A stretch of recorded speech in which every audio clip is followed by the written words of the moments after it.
في ناس بتسافر آخر الدنيا، تلبس هدوم تقيلة وتطلع في عز البرد، تقف بالساعات في مكان ضلمة مش عشان تشوف مبنى ولا بحر ولا حتى حفلة.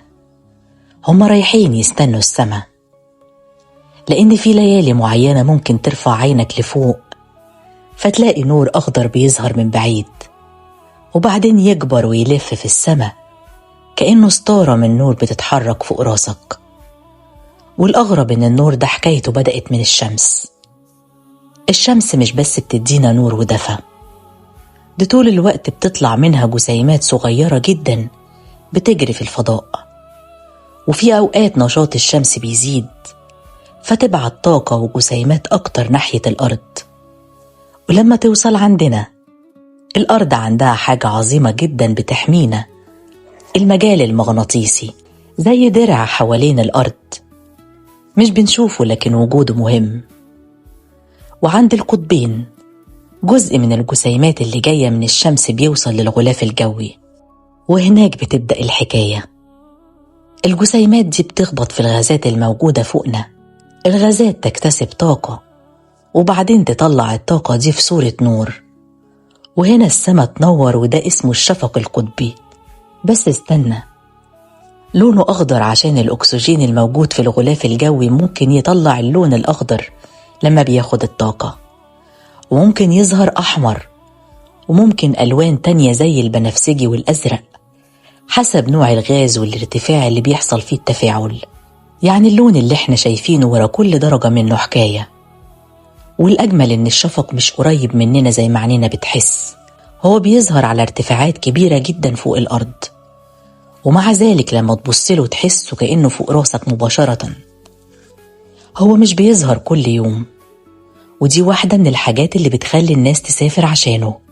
الشفق ليه موسم مشاهدة بيمتد لعدة شهور في البلاد القريبة من القطب، لكن ده مش معناه إن بيظهر كل ليلة.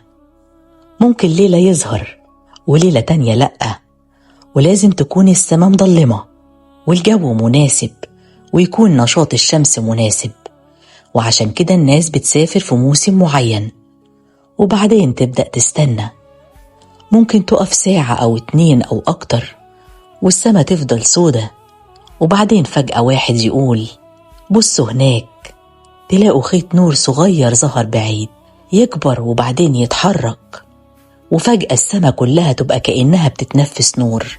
تنسى انك واقف في البرد، وتنسى انك مستني من ساعات، لانك شايف حاجة مش كل يوم العين بتشوفها.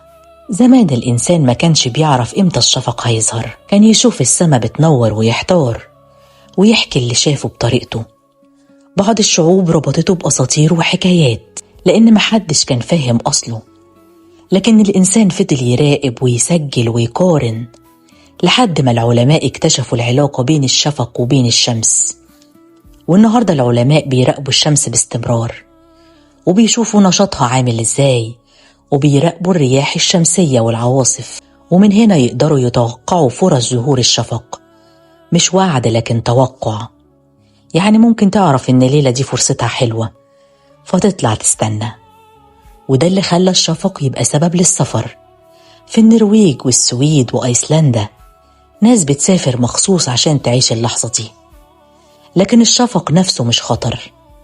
النور اللي احنا بنشوفه في السماء مش بيضر الإنسان على الأرض، بالعكس العلماء بيستفيدوا من دراسته عشان يفهموا أكتر العلاقة بين الشمس والأرض.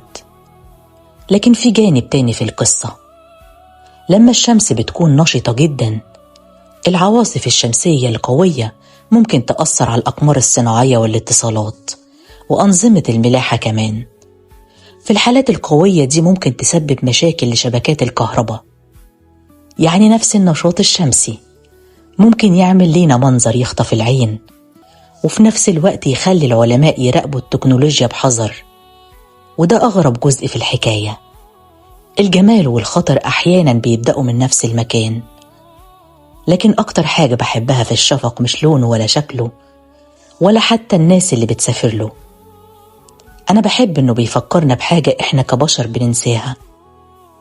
مش كل حاجة حلوة بتوصل وقت ما إحنا بنطلبها. أوقات لازم نستنى زي الناس اللي واقفة تحت السما. ممكن نستنى بالساعات والنور ما يظهرش، لكن نفضل باصين لفوق لحد ما في لحظة ما تكونش متوقعها يظهر أول خيط نور.